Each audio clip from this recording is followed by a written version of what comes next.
Hello and good day, ladies and gentlemen. This is the Cybersecurity Risk Assessment for Team New Zealand, University of Maryland Global Campus, CYB 670.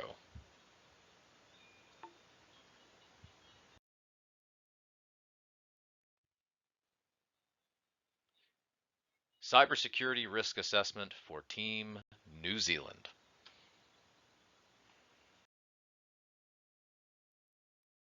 Let's talk about our agenda before we begin. Today, you may be asking yourself, what's in this for you, and what are you going to learn, and what are you going to gain from this cybersecurity risk assessment presentation? We will be talking about risk assessments and best practices, the objectives of risk assessments, threats and vulnerabilities, classifications, ratings, attack vectors, some countermeasures, risk ratings, the difference between authorization and authentication, and some proposed mitigation strategies and recommendations. Without further ado, let's begin.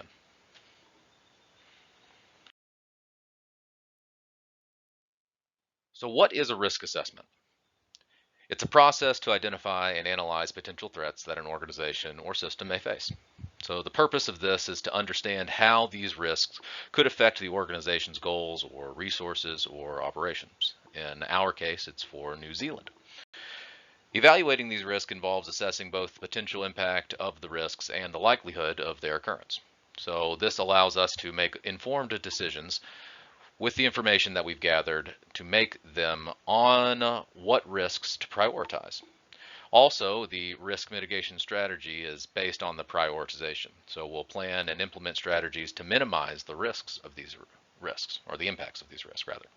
And the goal of the assessment ultimately is to manage potential threats and keep the organization safe and effective.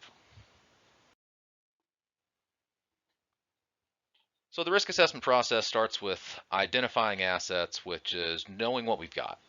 Then after that, we're going to determine the criticality of the asset. So not all assets are going to be of equal importance. This is critical. So we need to determine the level of each in order to execute proper prioritization. Next comes identifying the threats. For each of these critical assets, we need to identify the potential threats. So it can include anything that could cause harm to the assets. Following that is the existing countermeasures, where we take a look at the current security measures that we already have in place, followed then by a vulnerability assessment, and then risk level determination, security upgrade recommendations, and lastly, a cost-benefit analysis. And what that cost-benefit analysis does is it allows us to make sure that before we implement upgrades, we are performing this, and this ensures that we're making financially sound decisions while enhancing our security. The goal being that just because you can throw a large amount of money at a solution doesn't necessarily mean that it's going to be the best solution for the organization at the time.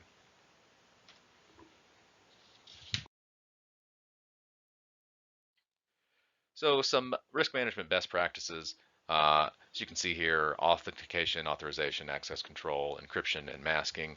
What this is really describing is a continuous risk assessment, a continuous monitoring approach, our risk appetite definition, involving our stakeholders, prioritizing our risks, risk ownership, and diverse mitigation strategies. And what you're seeing right here is an example of that diverse mitigation strategies.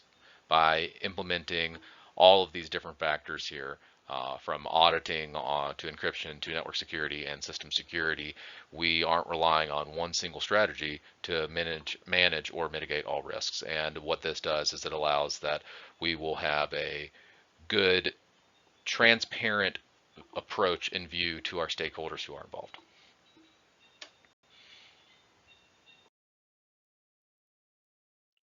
So the objectives of a cybersecurity risk assessment. CIA triad. You may or may not have heard this before, but what that stands for is confidentiality, integrity, and availability. These are the key principles that underlie all aspects of information security. Confidentiality means the information should be only accessible to those who are authorized to access it. Integrity meaning that the data is accurate, consistent, and trustworthy. Availability meaning that it is available when the data is needed. What is critical about these definitions is that we've got to balance the triad. The CIA triad is all about balancing. Overemphasizing one principle can undermine the others. For instance, over strict confidentiality controls could hinder availability.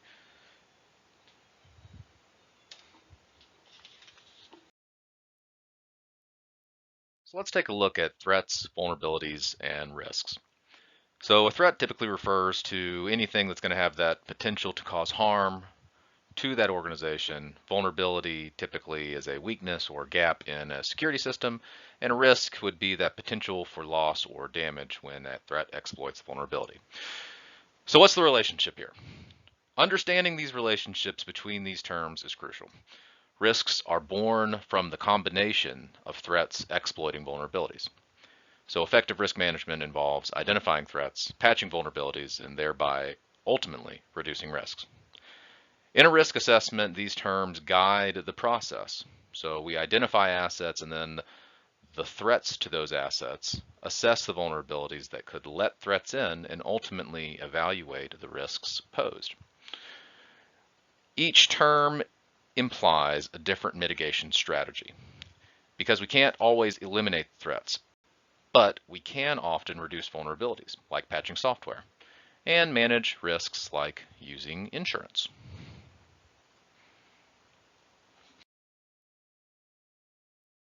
So let's talk classification and ratings of vulnerabilities. Why do we classify and rate vulnerabilities? The goal here is prioritization. You see, not all vulnerabilities carry the same level of risk. So by classifying vulnerabilities, we are able to prioritize which ones to address first based on their potential impact and likelihood. This helps with our resource allocation and making efficient uses of our resources. We're able to then assign and address high severity vulnerabilities first. This also helps us understand the nature of vulnerabilities. Classifying vulnerabilities helps us understand them and what kind of threats they might exploit. Also, what countermeasures would be the most effective. This also leads into effective communication. So when we're able to classify them correctly, it's easier to communicate to our team and stakeholders. That way, everybody will understand the urgency and the severity when we say a high class vulnerability, and they understand that they need to have a sense of urgency that matches that. This then leads to improved response times, help with regulatory compliance, and ultimately a goal of continuous improvement.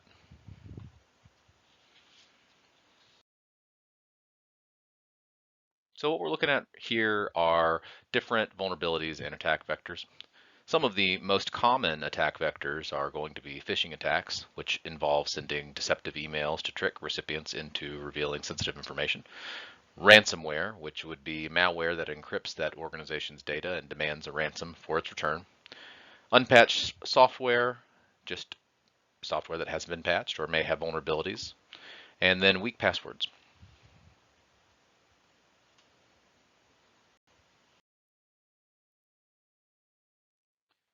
Here we continue the conversation on threats and vulnerabilities as well as the attack vectors for those said threats and vulnerabilities.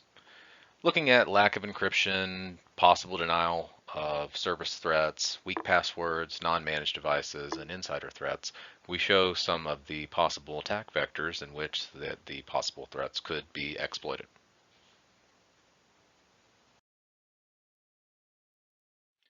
So when we're talking countermeasures, there are some important things that if done correctly and consistently will greatly reduce your likelihood of all of the different attacks that you see here.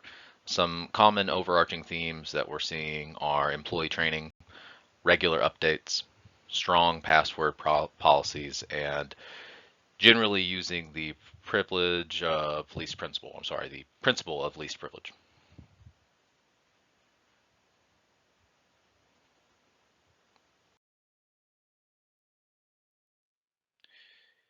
So let's define risk ratings. So risk ratings are quantifiable measures of risk severity assigned to specific threats and vulnerabilities. So these will help us assess the likelihood and the potential impact of that risk. Here we have low, middle, and high. So the purpose of the risk ratings is to prioritize the risks and determine which ones require immediate action, attention, and resources. They guide in decision making and in that risk management process. So some factors that would influence the risk ratings, there are several factors that would influence the risk ratings. This includes the potential impact to the organization, the likelihood of the risk occurring, and the organization's ability to mitigate the risk.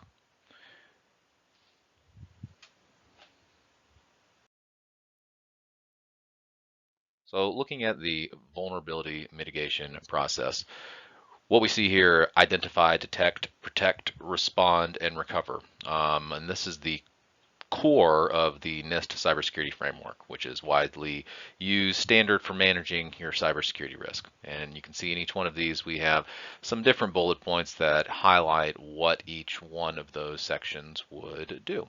So kind of going a little bit more in detail, identify, this is just understanding the organization's assets and the risk environment. Typically involves identifying systems, data, and assets that would need protection. Protect is, once we've identified what needs protecting, we need to identify what threats are. So this step is the next step would be then in implementing protective measures. So let's move on to detect, right? So detection involves having systems and processes in place that can quickly and accurately detect a cybersecurity event when it occurs. This could be continuous monitoring systems or intrusion detection systems, regular security audits. Rapid detection is crucial, so that way we can minimize the potential impact of that incident. Following that, we've got respond. So if a cyber incident does occur, an effective response can help limit the damage and reduce recovery time and cost. This typically involves having a well-prepared incident response plan, including clear procedures for communication, mitigation, analysis, and reporting. Moving into recover. Recovery usually involves restoring the affected systems or assets back to normal following that cybersecurity incident. This could involve restoring systems from backups, repairing damaged systems, or implementing stronger protections for the future.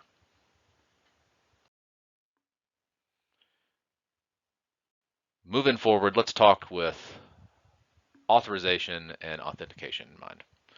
So authorization, right? This is typically, what are you allowed to do? What are you allowed to do? And authentication being, who are you, right? Why would we need to do this? It really is to determine who is supposed to access certain data and what they are actually supposed to access. Authentication, like I said, is more of, are you who you say you are, right? The process of verifying the identity of that user, device, or system, typically with usernames and passwords, but it can involve other methods like biometrics or two-factor authentication. Multi-factor authentication being something that you have typically and something that you know or something that you are. And you can see in the graphic here, we have some examples of each one of those. Crucial to identify the difference, though, real quick, between authorization and authentication. The two terms are often used together and they refer to distinct processes. Authentication is about verifying identity, where authorization is about granting access based on the verified identity. Why does this matter? Well, it matters because authentication and authorization are keys to protecting sensitive data and resources. They will help ensure not only legitimate users have access systems, but also that those users can perform the actions that aligns with their roles and responsibilities.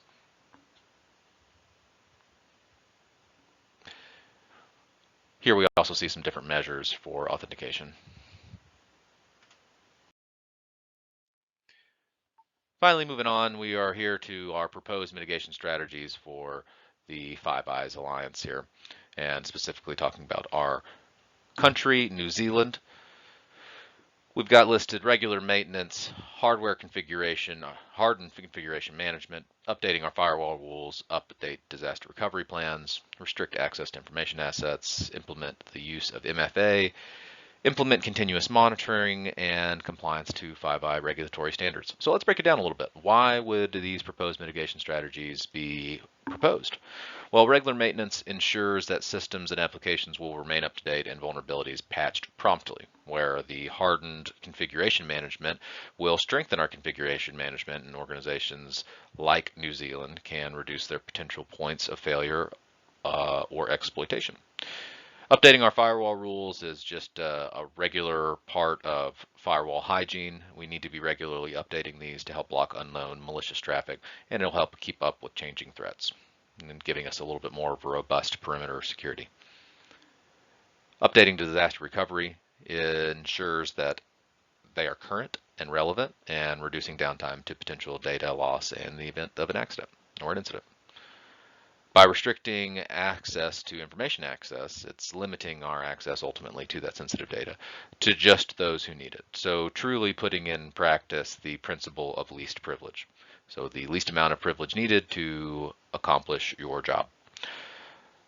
Moving into the implementation of multi-factor authentication. We've talked about this previously in the slides before with something that you have and something that you know. This will just make sure that our authorization and authentication has been strengthened to an acceptable level. Implementing continuous monitoring would help detect unusual activity or security incidents in real time. And then compliance to the Five Eyes regulatory standards not only ensures that we have a high level of security, but this will also help maintain our relationships with the other governments within our intelligence lines. As we move towards our recommendations, we see that we are recommending accepting, mitigating, and transferring several things. So let's start with accept. Starting by understanding what we're willing to accept in our security posture, we need to recognize that not all systems are equal, and not every piece of data holds the same value. So with that in mind, let's look at our accepts.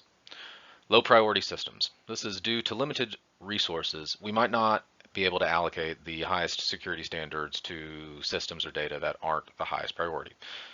This is a conscientious choice based on risk evaluation. Minor security vulnerabilities. Not all vulnerabilities pose an immediate or substantial threat. So we may accept minor vulnerabilities, especially if the cost of the impact mitigation outweighs its potential risk. So in simple terms, is the juice worth the squeeze? And then some level of insider threat.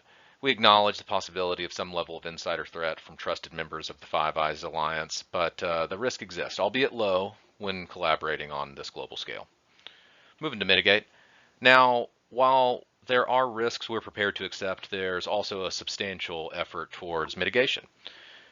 To that end, regular updates. So keeping our software updated is paramount. Patch management helps in addressing vulnerabilities that may have been discovered since the last version. Talking about access controls, we've enforced strong access controls and authentication methods. This ensures only authorized individuals have access to certain data and systems. I think that's kind of a no-brainer right there. We need to continue to do that. Training programs. Human error is one of the top cybersecurity risks, and our training and awareness programs aim is to equip our employees against threats like social engineering. Network segmentation prevents attackers from easily moving across our entire network, and if they gain initial access in the first place. But by segmenting, we compartmentalize our assets. Encryption is great, so whether the data is moving across the network or stored, it's encrypted. This safeguards against unauthorized interception or access. And lastly, intrusion systems. So continuous monitoring is essential. Our intrusion detection and prevention systems are our eyes and our ears. This ensures rapid response to any security anomalies. And lastly, moving on to transfer, there are certain risks that we would just prefer to transfer outright. Cybersecurity insurance is a perfect example, and this acts as a buffer against the financial impacts of the cyber incidents. So it's kind of our safety net to ensure business continuity. Third-party responsibilities. So we need to leverage third-party vendors and cloud services to help us focus on our core competencies as they take responsibility for the security of certain systems or data that we have contracted to them. Outsourcing goes right along with that, and that's engaging with specialized cybersecurity firms means that we're going to get expert oversight on security infrastructure. So maybe some things like SOC as a service or some SIM type security as a service solutions. And then contractual agreements. By having clear contractual terms, we can transfer the liability to third parties in an unfortunate event of a breach, which protects our interest and ensures clear responsibility and delineation.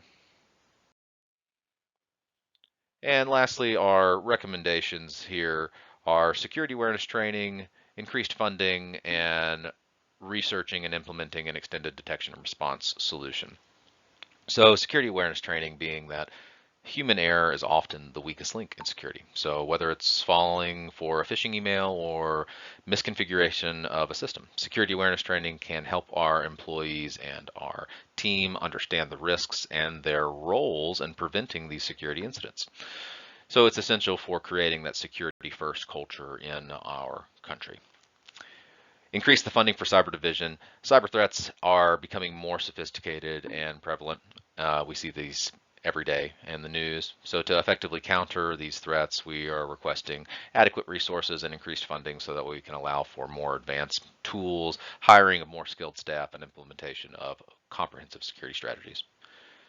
Lastly, the research and implementation of an XDR solution. An XDR, being extended detection and response, is an integrated security incident detection and response tool that provides more coordinated and holistic approach to threat detection. It helps detect threats across multiple channels, correlated data to identify complex threats, and it will automate responses, thereby improving our speed and effectiveness for threat detection and response. Overall, this just bolsters New Zealand's cybersecurity posture by enhancing its human, financial, and technological resources. Our ultimate goal is to just protect the data, systems, and reputation of New Zealand in the evolving landscape of cyber threats.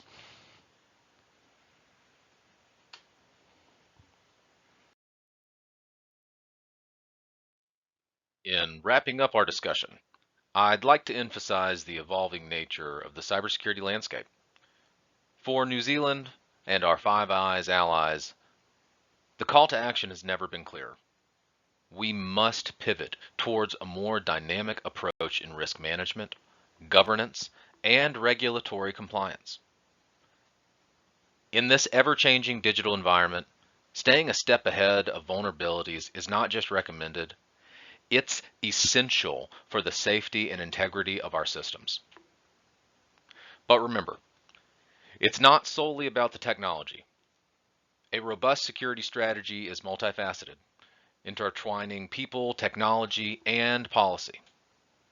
We've delved into the risks that we can actively sidestep, those we can minimize, and those we can inherently accept. At the end of the day, it's about striking the right balance and constantly reevaluating our approach and ensuring we're not just reacting, but proactively shaping our cybersecurity future. Thank you very much, and have a wonderful day.